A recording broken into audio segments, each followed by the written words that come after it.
What a wonderful interview we had previously with Dr. Chris Gray of Renew Communities, talking about what they and Taurus are doing on decarbonizing the built environment and how they're accomplishing that.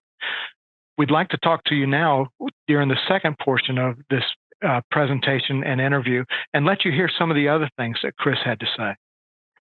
You know, I've been following the Inflation Reduction Act of 2022, and I know it provides a number of tax credits to businesses.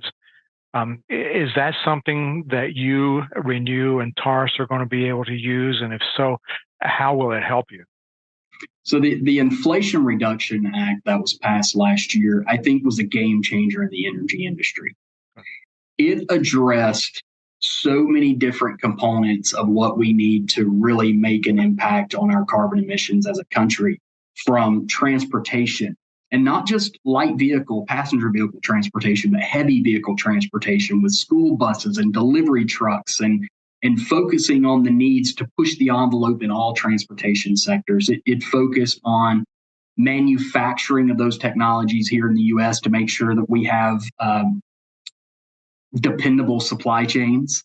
Similarly, on the renewable side, there were parts of the Inflation Reduction Act focused on manufacturing renewables here in the United States, again, to ensure jobs, but also dependable supply chains.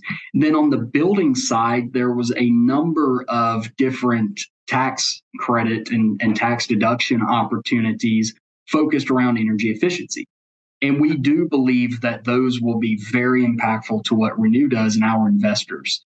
So we are working for a real estate firm that has investors in each of the properties that we work on. And those investors are going to be the ones that get to benefit from the Inflation Reduction Act tax credits. It seems like to me that what you're doing is really a positive, because you're, number one, decarbonizing, reducing emissions, reducing energy use. You're, number two, saving the operating costs for the people who live and that lease the facilities or the apartments and such that you have. And number three, you're really increasing the value of the investment for the people who, for Taurus and the people who own the buildings. Isn't that correct? You know what, Bill, you nailed it. Really, there are so many different components that bring value to what we do. And that's what's often overlooked by real estate owners when they're looking at an investment, a capital investment in energy efficiency. Typically, you would look at just a simple payback based on energy savings. And as you just mentioned, there's so many different components, such as the value of the asset that you're creating, the value to the tenants from improved systems and improved indoor air quality, comfort, etc. And then also the savings directly from utility bills that are created. And there are offsets in maintenance cost, operating cost for the property that all have to be taken into consideration to look at what's the total value of investment in energy efficiency. And then how does that help the building maintain its value over time? Chris, it really seems that you, Renew, and Taurus are setting the standard and establishing a model that everyone in the industry will hopefully begin to adopt in the future. Does it seem that way to you guys, that you're breaking ground as you this? And how long do you think it'll take before the majority of the industry catches up? You know, Bill, I hope we are setting an example that the rest of the industry takes on. I hope we're leading by example. That is our intent, is to really show what can be done in private equity real estate and quite frankly, all real estate.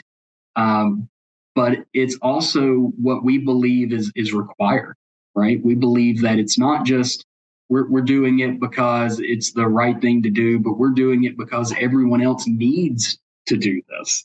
Right. So we do believe we're a market leader, right? We do believe we have a unique process to evaluating buildings and implementing our decarbonization strategies, but we don't think it is going to continue to be unique, right? We think the industry is pushing real estate owners toward thinking about energy like they never have before. Last June, ASHRAE published a position document on building decarbonization, and then subsequent to that, ASHRAE and the ICC co-sponsored a whole life carbon approach standard. Have either of those or other ASHRAE activities affected the work that you do, and do you see it going to more so as time passes? I am involved on the ASHRAE board because I see that as my opportunity to make a difference in the world, right? ASHRAE is a market leader in building performance standards and building standards across the globe. And that's my opportunity to make an impact from the highest possible level. So I have been involved on the ASHRAE board and helped push this focus on decarbonization at ASHRAE because I believe it's the next step, right? We have been focused on energy for many decades, since the 70s energy crisis. Mm-hmm. But now we're at a point where we need to shift that focus to carbon, and the entire industry needs to shift that focus on carbon. And as a board, we saw ASHRAE's responsibility to make that shift. So we allocated a significant amount of financial resources, volunteer resources, and staff resources to pivot our focus from just energy to carbon as well. And they are interrelated, but they're different, right? And so we wanted to make sure that we were giving the industry the tools that they need to understand carbon, evaluate carbon, and then create action plans to reduce that carbon. And so over the next year, you will see a number of different standards and guidelines coming out from ASHRAE to help the energy community and the engineering community do that for buildings and building owners. Are other industry groups such as the AIA, AGC, ASCE, and others getting on board with respect to decarbonization and following ASHRAE's lead? I think the industry is absolutely getting on board.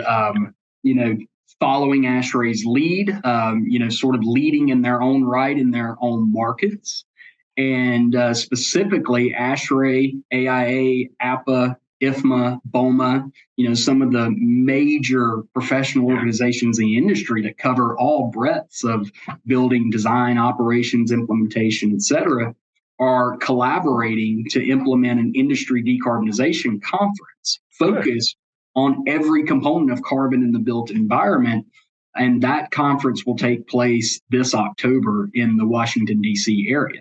That raises a question, and I'm pleased to see these others are getting on board, and I'm going to get more information and attend the conference in October. But the topic of embodied carbon is something that is becoming more and more pronounced. You are working with buildings that have already been constructed. You're looking at it from the operational side. Is there anything you're doing with respect to embodied carbon as well? Yeah, so the question around embodied carbon is one that actually comes up quite a bit in what we do.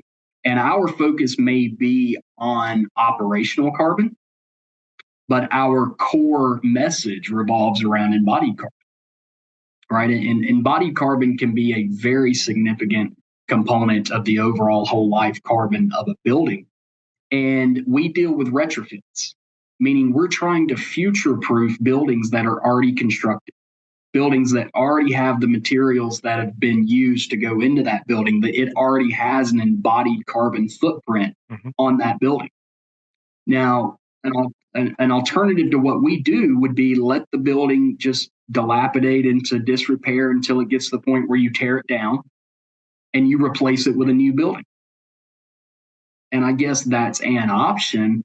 But now you have the embodied carbon of what you just disposed of, as well as the embodied carbon to rebuild a brand new building. And if you are going to rebuild that building, say you've got 20% embodied carbon in your first building, 20% in the second building, and now you build a brand new building. Think about how deep in an energy efficiency perspective you have to go with that brand new building to offset all of that carbon that you've just essentially wasted. So what we think we're doing is using retrofits to future-proof these buildings, using retrofits to make sure that these buildings are applicable from an energy standpoint for another, 3 decades, instead of letting them get to the point where they should be torn down. I think I mentioned to you earlier that I attended Energy Exchange 2022 last October, and that's where the Federal Energy Management Program, and they bring in federal energy managers from all the different services and all the different agencies. And I was pleased that during the sessions there was just a tremendous emphasis placed on Executive Order 14057, which is catalyzing clean energy initiatives and jobs through federal sustainability. And it reads that the federal government is going to lead by example to deliver net zero emission buildings by 2045, including 50% GHG emissions reductions by 2032. With the feds doing this, you work in the private sector, obviously, but how does the feds leading in this area affect the work that you and Renew and Taurus are doing? The federal government's commitment to decarbonizing federal buildings is a stepping stone.